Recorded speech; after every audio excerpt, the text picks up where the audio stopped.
Hello friends, welcome to Jaisli media. நம்ம video இப்போ தான் ஃபர்ஸ்ட் டைம் பார்க்குறீங்க அப்படின்னா ப்ளீஸ் சப்ஸ்கிரைப் பண்ணி பாருங்கள். நம்மள நிறைய பேர் வீட்டில் பார்த்திங்கன்னா எலி பிரச்சனை ரொம்ப ஓவராக இருக்கும். என்ன பண்ணாலுமே எலி போகவே போகாது. அதுக்கு என்னென்ன பண்ணலாம் அப்படின்னு நான் சொல்ல போகிறேன். ஃபஸ்ட்டு என்ன அப்படின்னு சொல்லிட்டு பார்த்தீங்கன்னா புதினா எண்ணெய் தான். இது பார்த்திங்கன்னா ஆயுர்வேதிக் கடையிலலாம் நம்ம கிடைக்கும், டிபார்ட்மெண்ட் ஸ்டோர்லலாம் கிடைக்கும். இந்த புதினா எண்ணெயை நம்ம காட்டனில் நல்லா மிக்ஸ் பண்ணி எலி வர்ற இடத்துல வச்சிடணும். அந்த மூலையில் அதெல்லாம் வச்சிட்டிங்க அப்படின்னா எலி வரவே வராது. புதினாவோட ஸ்மெல்லுமே எலிக்கு பிடிக்கவே பிடிக்காது. செகண்டு ஆனியன், அதாவது வெங்காயம் தான். இந்த வெங்காயத்தையும் கட் பண்ணி மூளை முடுக்கில் எலி வர இடத்துலலாம் வச்சுட்டிங்க அப்படின்னா எலி இந்த வாசனைக்கு வராது. வெங்காயம் பொறுத்த வரைக்கும் 2 நாளைக்கு ஒருக்கா மாற்றிடுங்க, ஏன்னா வெங்காயம் சீக்கிரம் கெட்டு போயிடும். அடுத்தது மிளகு பொடி தான், பெப்பர். இதை என்ன பண்ணணும் அப்படின்னா எலி வர்ற இடத்துல இந்த மூளை முடுக்கில் எல்லாம் இந்த பெப்பர் பொடியை கொஞ்சம் கொஞ்சம் தூவி விட்டிங்க அப்படின்னா இந்த ஸ்மெல்லுக்கு எலி வரவே வராது. அடுத்தது பூண்டு தான். பூண்டை என்ன பண்ணணும், அதை உடச்சி லைட்டாக தண்ணியில் நல்லா மிக்ஸ் பண்ணிவிட்டு எந்த இடத்துல எலி வருதோ அந்த இடத்துல நீங்கள் வச்சிங்க அப்படின்னா அந்த ஸ்மெல்லுக்கும் எலி வராது. அடுத்தது கிராம்பு. கிராம்பும் அதே மாதிரி தான் லைட்டாக தட்டிட்டு நம்ம எலி வர இடத்துல வச்சோம் அப்படின்னா அதுவுமே வராது. இன்னொன்று கிராம்பு எண்ணெய், இது ஆயுர்வேதிக் கடைலாம் கிடைக்கும். இந்த கிராம்பு எண்ணெயை நம்ம காட்டனில் மிக்ஸ் பண்ணிவிட்டு எலி பொந்தெல்லாம் இருக்கும் இல்லையா, நம்ம பார்த்துருப்போம் இந்த இடத்துல தான் எலி வருது அப்படின்னு நமக்கு தெரியும். அந்த இடத்துல அந்த காட்டனை வச்சுட்டோம் அப்படின்னா எலி வரவே வராது.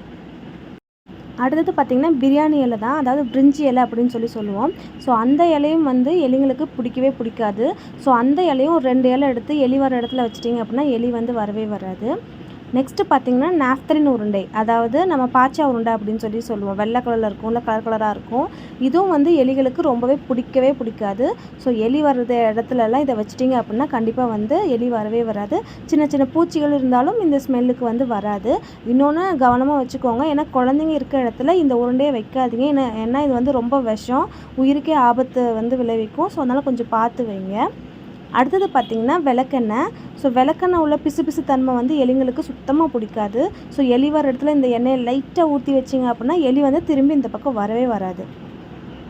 இப்போ நான் சொன்ன எல்லாமே உங்களுக்கு யூஸ்ஃபுல்லாக இருக்கும்னு நினைக்கிறேன். இது எல்லாமே வீட்டுக்கு மட்டும் இல்லை, நம்ம வேலை செய்கிற இடத்துலையா இருக்கட்டும், இல்லை நம்மளோட வண்டியில் ஏதாவது எலி பிரச்சனை இருந்தாலும் இது மாதிரி விஷயங்கள்லாம் வச்சோம் அப்படின்னா எலி வரவே வராது. அந்த பாச்சா உருண்டை மட்டும் கொஞ்சம் பார்த்து வைங்க, குழந்தைங்க இருக்க இடத்துல வைக்காதீங்க. வீட்டுக்கு முன்னாடி நம்ம முடிஞ்சால் புதினா செடி வளர்த்த ட்ரை பண்ணுங்கள், ஏன்னா அந்த ஸ்மெல் சுத்தமாக எலிங்களுக்கெல்லாம் பிடிக்காது. எந்த பொருளையும் திறந்து வைக்காதீங்க. திறந்து வைக்கும்போது தான் அதில் எலி ஏதாவது சாப்பிட்டாலும் நமக்கு விஷமாக மாறக்கு நிறையா வாய்ப்பு இருக்குது. எலியோட கழிவு அங்கே இங்கே இருக்குது அப்படின்னா அதை அப்படியே போட்டுறாதீங்க. சீக்கிரமாக அதை க்ளீன் பண்ணிடுங்க, இல்லைன்னா அதுலேருந்தும் நிறைய பாக்டீரியாஸ் வர்றதுக்கு வாய்ப்பு இருக்குது. இப்போ நான் சொன்ன விஷயங்கள் எல்லாம் உங்களுக்கு யூஸ்ஃபுல்லாக இருக்கும்னு நினைக்கிறேன். இந்த வீடியோ பிடிச்சிருந்துச்சுன்னா லைக் பண்ணுங்கள், ஷேர் பண்ணுங்கள், கமெண்ட் பண்ணுங்கள். அடுத்த ஒரு வீடியோவில் பார்க்கலாம். பாய்.